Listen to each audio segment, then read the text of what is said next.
The following program was produced by an independent community producer.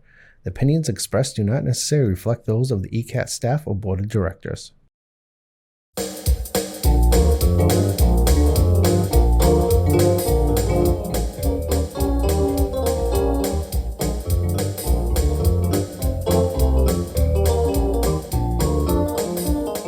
Hello and welcome to my program, Purpose-Driven Aging, where we delve into the realities of aging and uncover the keys to a purpose-driven life. I'm your host, Heery. I've been an RN for over 40 years. Prior to this, I was an elder care business owner and ran a geriatric care management practice for 20 years. I'm now a writer and producer of educational programs that help you with your aging experiences. All of us are aging, so we all have aging experiences. Hi there. Each month, we run a different program on aging and growing older. My first program outlined the 10 domains of purpose-driven aging, and one of those domains was service-driven. So that's why this show today focuses on why emergency rooms are such a mess, or why they're so backed up. So there are key areas or key reasons why emergency rooms are backed up. Number one, for medical or clinical reasons. You may find us going back and forth between these two. The second one is non-clinical, non-medical reasons. And then the third is, what can you do? What can you do if you're faced with, you're either in an emergency room or need to take someone to emergency room or yourself to emergency room? So to answer these questions, we have with us today Grace Dotson, who's a registered nurse. Grace has 40 years experience with a strong background in building better healthcare models and in advocating for patients for us. Grace earns a bachelor's degree in nursing from Excelsior College and a master's degree in health systems administration from Sage College, a graduate school in Albany, New York.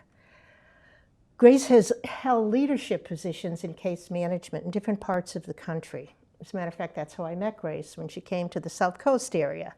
She's worked within large medical academic systems and community hospitals and developed and advanced process improvement projects at the national, state, and local levels. So welcome, Grace. Thank you.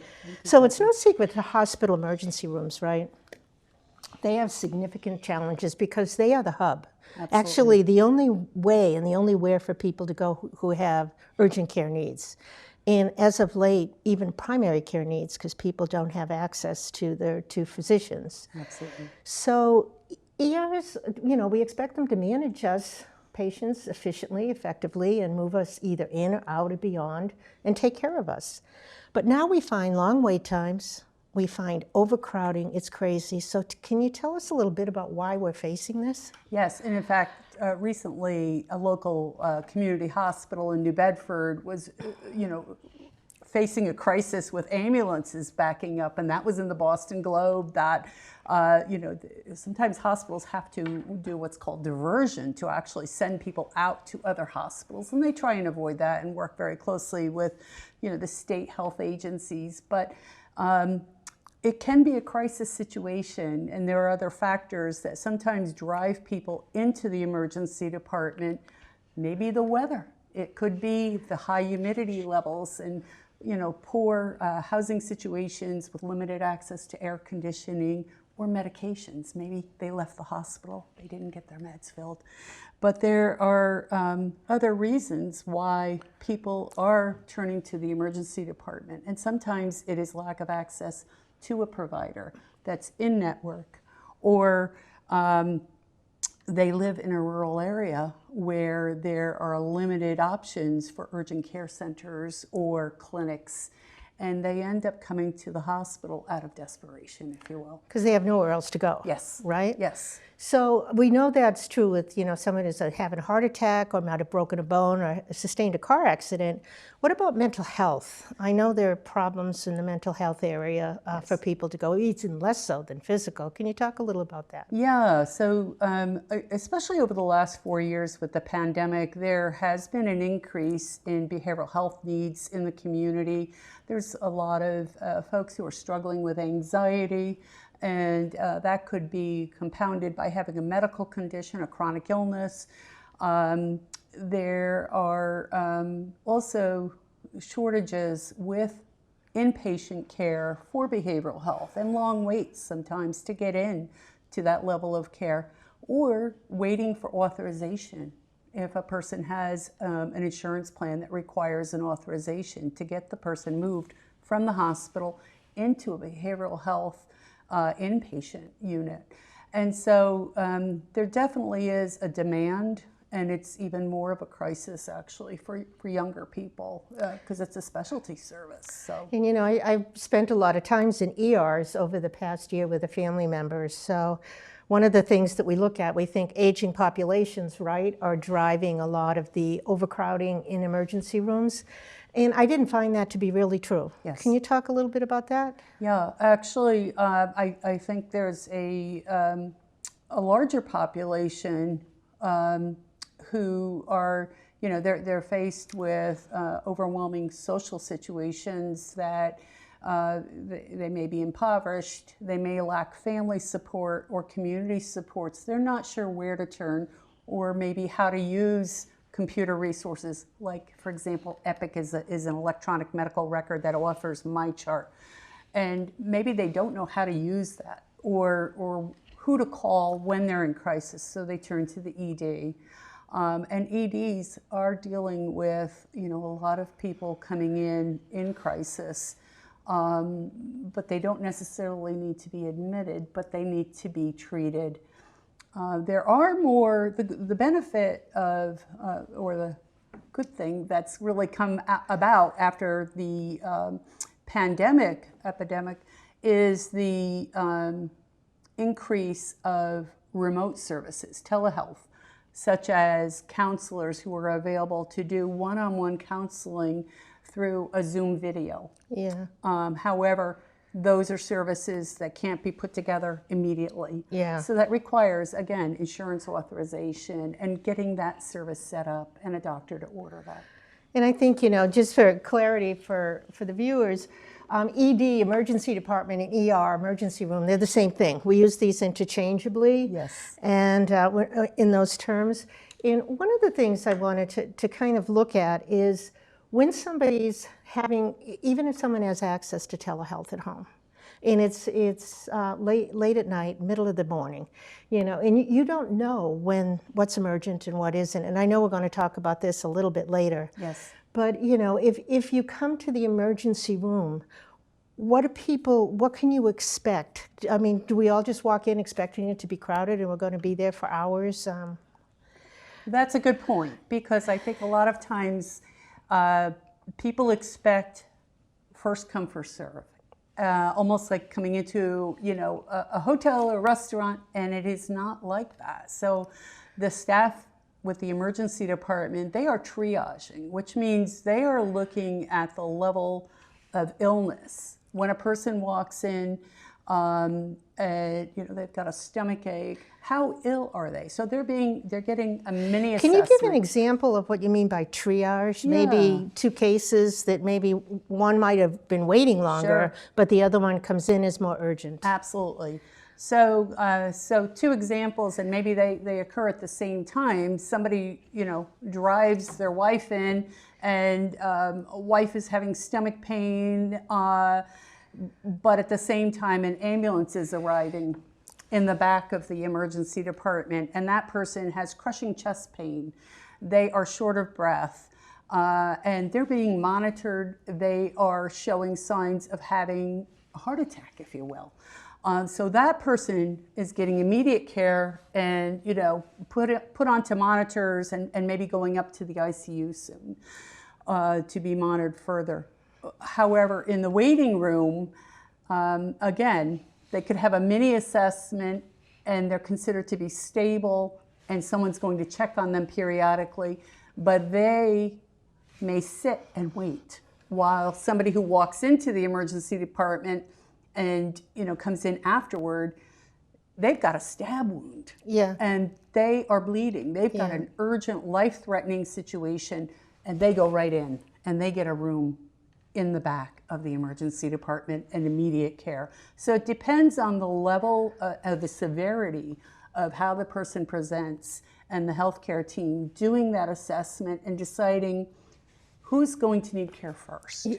And so is it realistic to say that people are actually treated where they're seated? So I might be seated in the waiting room, and instead of being called and moved in, I'm triaged. Yes. And then I may go back to the waiting room. That's correct. Absolutely. And I might be treated in the waiting room. Is that true? Yes, Can you it talk is. a little Yes. about that? Those kind of cases that are... And, you know, sometimes these emergency departments, emergency rooms, are very overcrowded.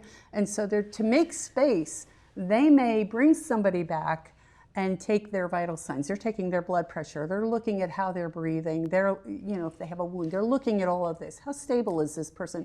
Can we put them back into the waiting area to wait, you know, until we can open up space in a, they call them a bay, and get them back in.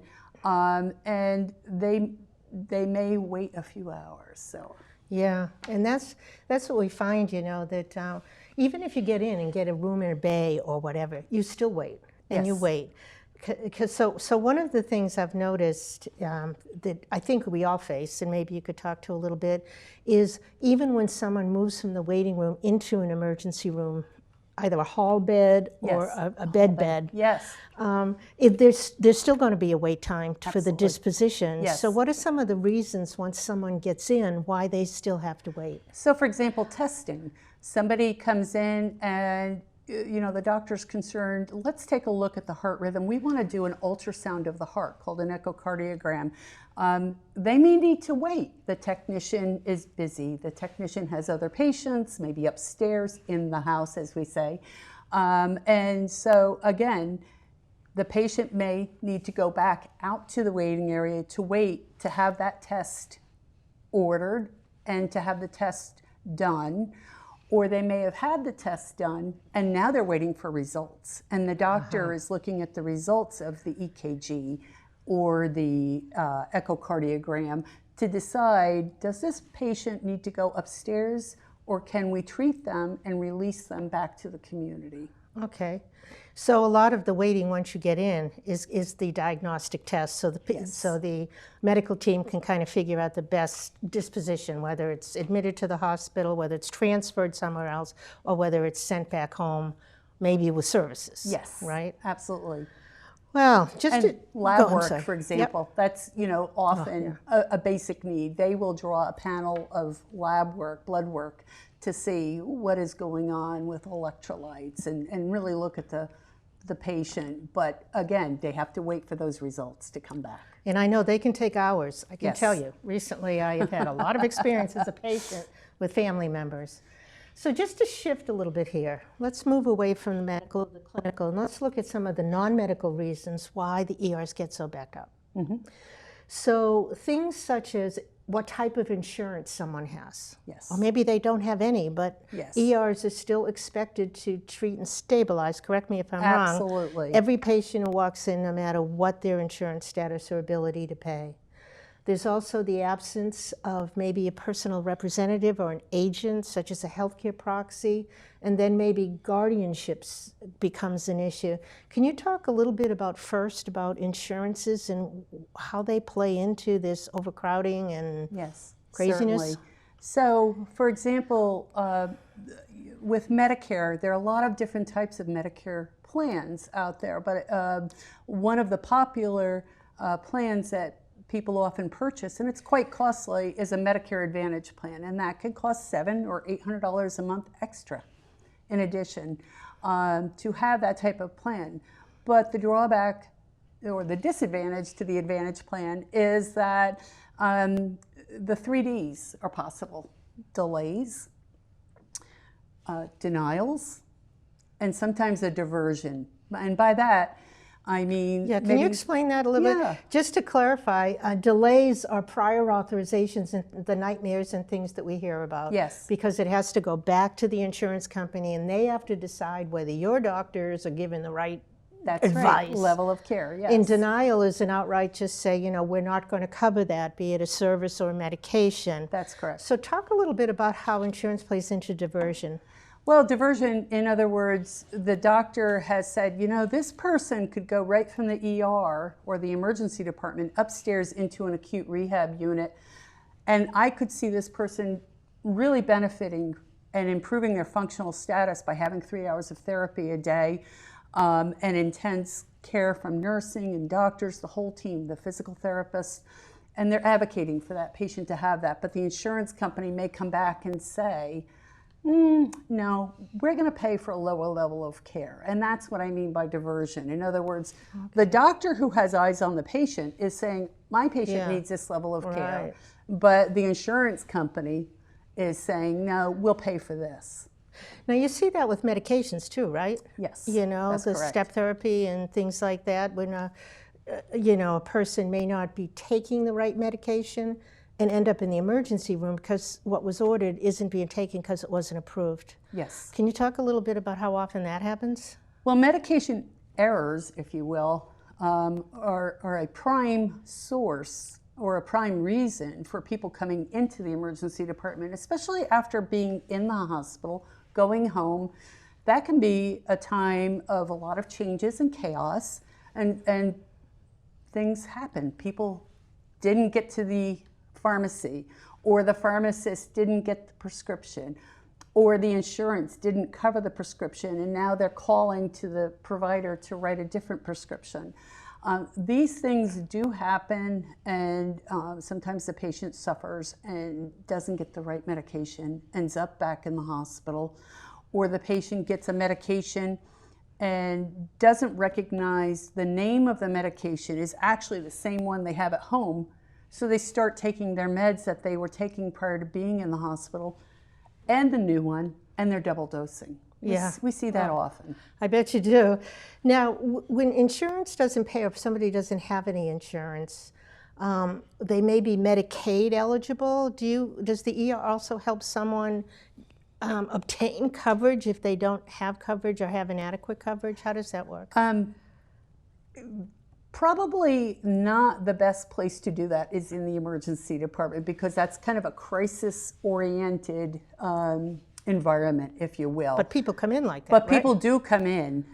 In the state of Massachusetts, most people do come in with some insurance. However, they may not have the right level of insurance, and maybe they do need Medicaid, for example, to cover them to go into a nursing home. Maybe they need long-term care, and that's kind of a longer process, if you will, to fill out the application, work with a financial counselor. They may need to connect with somebody in the community. Ideally, that's done in the community prior to an emergency event.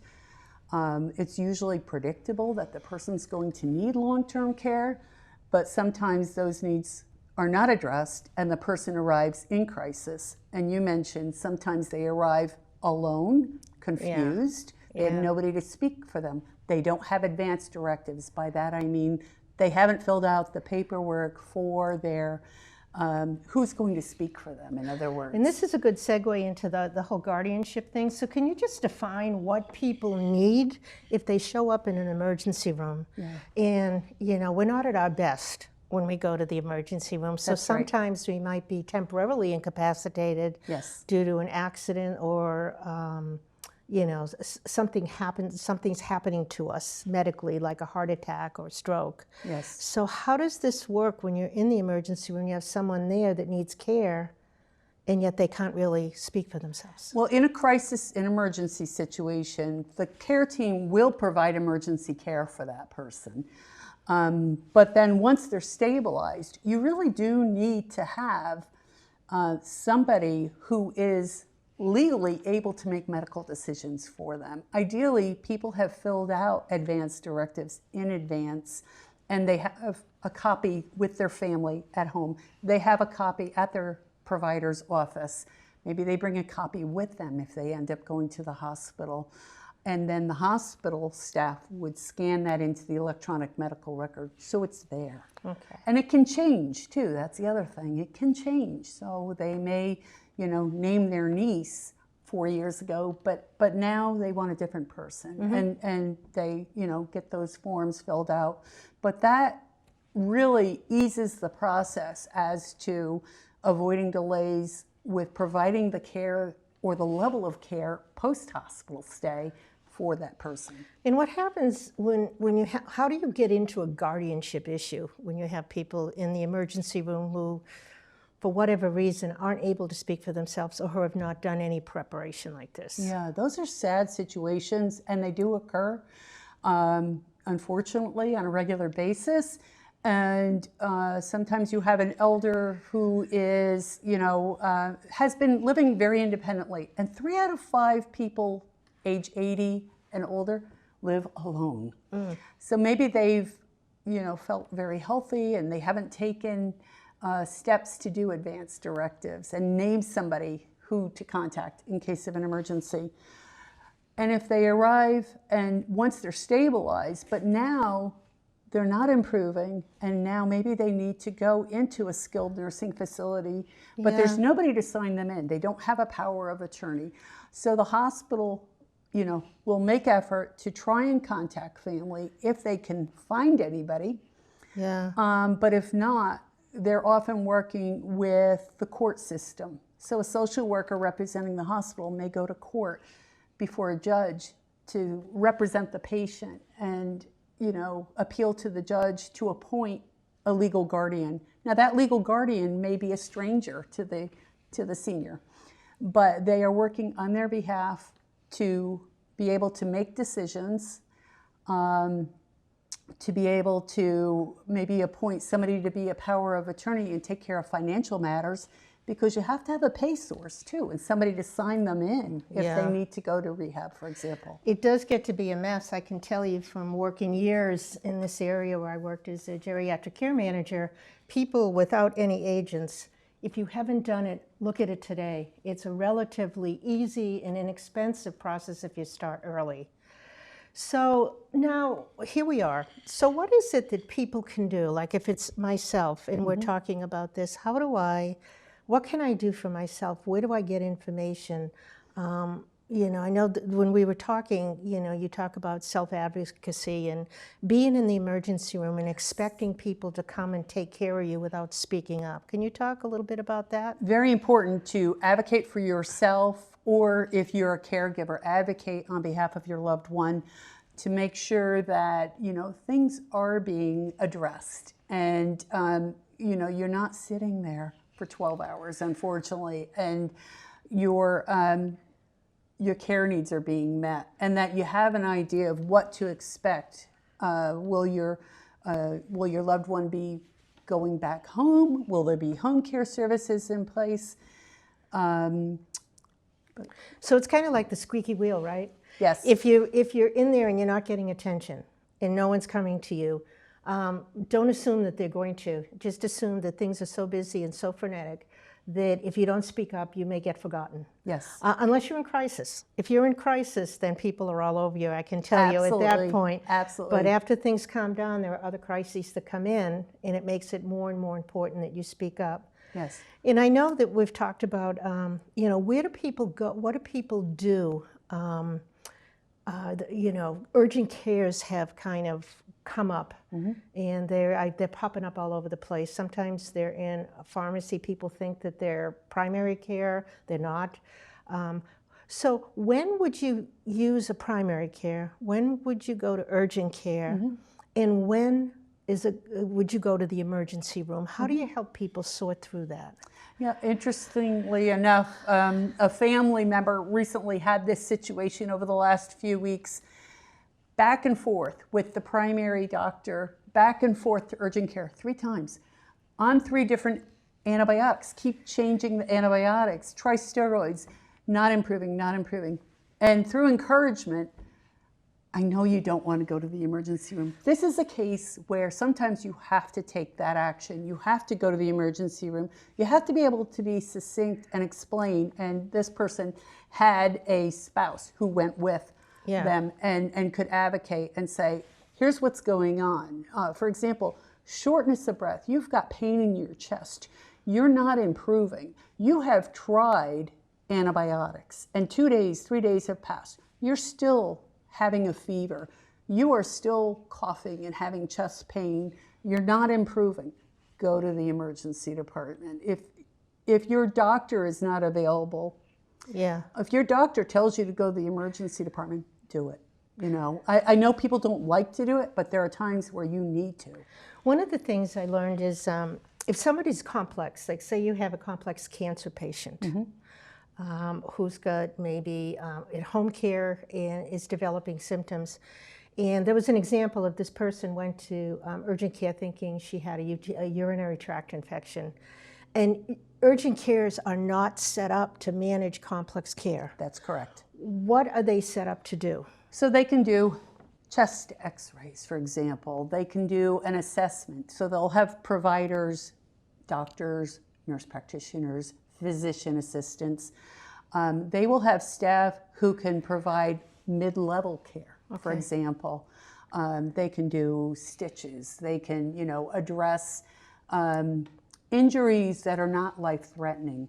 However, if you need a CAT scan to look further into what is going on with that chest pain and that cough that's not resolving, if you need an MRI, if you need a different level of care that only a hospital can provide, then you will need to go to the emergency department.